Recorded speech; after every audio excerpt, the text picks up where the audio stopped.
J'avais le goût d'aborder une expression assez répandue dans le domaine vocal, qui est d'ailleurs utilisée autant quand on parle de voix chantée que de voix parlée. Et cette expression, c'est ouvrir la gorge. Ça semble à la fois clair et confus. Qu'est-ce qu'on cherche à dire? C'est quoi l'objectif qu'on a quand on dit ça ou quand on demande ça? Est-ce que ça nous sert réellement? Et si oui, dans quel contexte? Il y a beaucoup de questions autour de ça, alors que c'est souvent présenté de façon banale, comme si c'était tout à fait évident. Décortiquons ça ensemble un peu, car il y a de petits pièges cachés. Deux concepts. Déjà, il y a l'action d'ouverture et la gorge. Déjà, il y a des imprécisions. Ouvrir, d'accord, dans quel sens? Et la gorge, où? Qu'est-ce qu'on veut dire? Il y a plusieurs parties dans la gorge. Alors, qu'est-ce qu'on veut vraiment dire? Clarifions d'abord qu'on ne peut pas ouvrir la gorge là, à proprement dit, à moins d'être un chirurgien. Déjà, ça c'est réglé.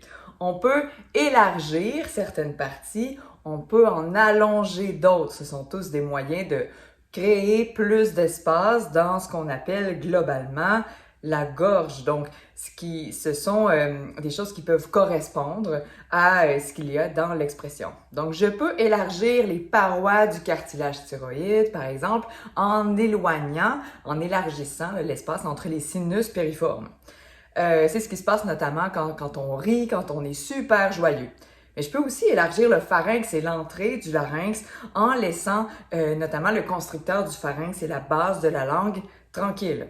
Mais je peux aussi allonger l'espace compris entre mes plis vocaux et l'oropharynx, en tirant mon larynx entier vers le bas, un peu comme quand on bâille. Je peux aussi donner plus d'espace à mon pharynx en redressant ma colonne cervicale. Ce sont toutes des actions possibles qui correspondent au terme de l'expression. Alors je reviens avec ma question, mais qu'est-ce qu'on veut dire? Si j'élargis les parois de mon pharynx, je vais obtenir un effet de sourire dans la voix, une diminution ou une absence, en fait une élimination des bruits parasites dans le son. Donc, je vais avoir a priori là, ce qu'on appelle dans le langage commun un son plus propre. Et je peux en avoir une sensation plus précise lors de la déglutition. Donc, quand j'avale, mon larynx monte et avant qu'il ne termine sa descente, qui se produit presque tout de suite après, on peut sentir un élargissement. Donc, si j'avale, donc on sent vraiment que les parois s'éloignent avant la fin de la descente. Ça se produit aussi, comme je le disais tantôt, là, ça se produit notamment quand on est très joyeux aussi. Je vous mets un lien vers une vidéo qui propose des trucs pour y arriver. Si j'élargis cette fois-ci le pharynx ou l'entrée de la partie la plus haute du larynx, ben, j'obtiendrai un timbre qui va avoir moins de portée, mais qui va être en quelque sorte plus posé. Je vais réduire le rehaussement des fréquences aiguës qui arrive lorsque cette partie-là se rétrécit, lorsque cet espace-là se rétrécit. À noter par contre que si on veut du volume ou une couleur plus twang, ce n'est pas vraiment une option compatible, donc ça dépend ce qu'on cherche. Je vous mets encore une fois un lien vers une vidéo qui présente des trucs pour y arriver. Si je descends cette fois-ci mon larynx vers le bas de façon volontaire, je vais venir rehausser la présence des fréquences graves dans mon son, ce qui va venir l'assombrir. Toutefois, il faut quand même noter que si ce que je cherche est un timbre plutôt clair ou qui s'éloigne du lyrique, mais ce ne sera pas une bonne option à privilégier pour moi. Je vous mets encore une fois un lien vers une vidéo là-dessus. Et si j'agrandis l'espace pharyngé en redressant ma colonne cervicale, bien, je vais gagner en stabilité en impliquant, en mobilisant de plus grands muscles.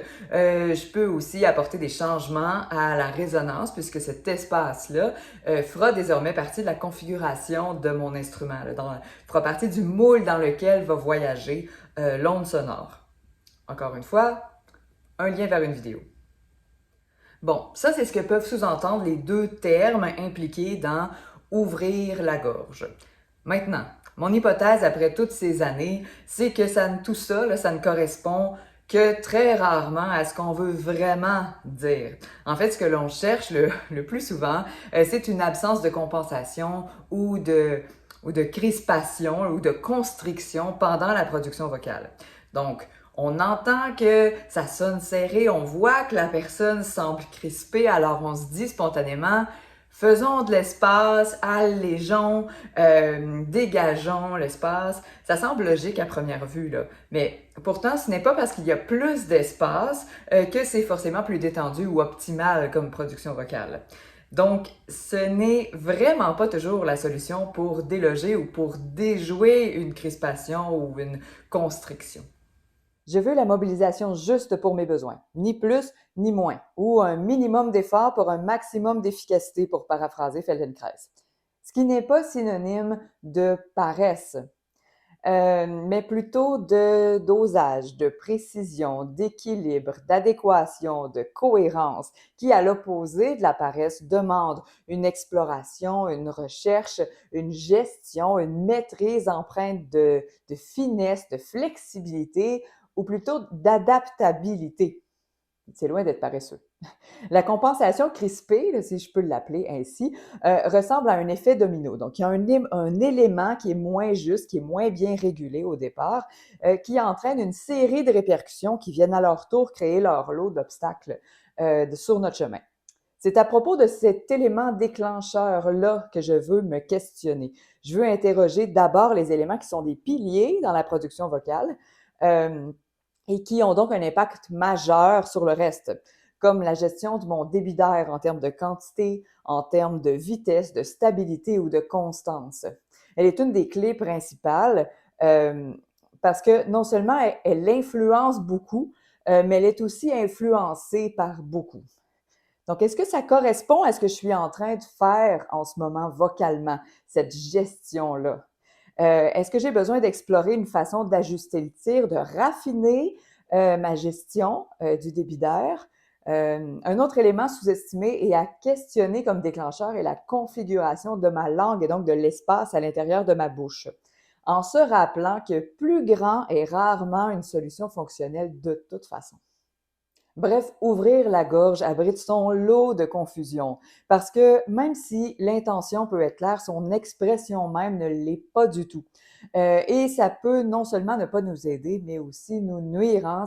Si vous vous rappelez au début, quand on a brossé le portrait là, de qu'est-ce que ça peut vouloir dire concrètement, faire de l'espace, ouvrir la gorge, bien, il y a des choses qui peuvent nuire à nos objectifs de timbre, de style, de choix artistique.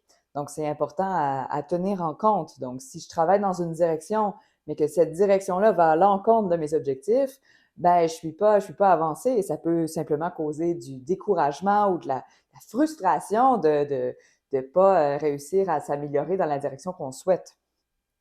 C'est une confusion semblable à celle qui dit de ne pas chanter de la gorge dont on a déjà traité ensemble. Quand vous entendez ce genre d'expression, il vaut souvent mieux s'arrêter et prendre le temps de trouver quel est l'objectif ou l'intention derrière, qu'est-ce que la personne tente vraiment de nous dire au fond, et d'essayer de trouver des stratégies cohérentes avec ça, avec la réponse à ces questions-là, plutôt que d'essayer de faire correspondre les mots à quelque chose de concret. Donc voilà, j'espère que le portrait dressé là, est assez complet pour éclairer certaines sensations ou certains obstacles là, générés en tentant de composer avec ce concept-là. Rendre plus clair, rendre plus simple, plus concret font partie de nos objectifs au Gym Vocal. Donc, si c'est quelque chose qui vous parle, nos portes sont grandes ouvertes pour vous accueillir et vous accompagner professionnellement. Sur ce, à bientôt! Vous trouverez juste en dessous un réchauffement vocal gratuit et un défi 4 jours pour améliorer un passage vocal difficile, gratuit aussi. N'hésitez pas!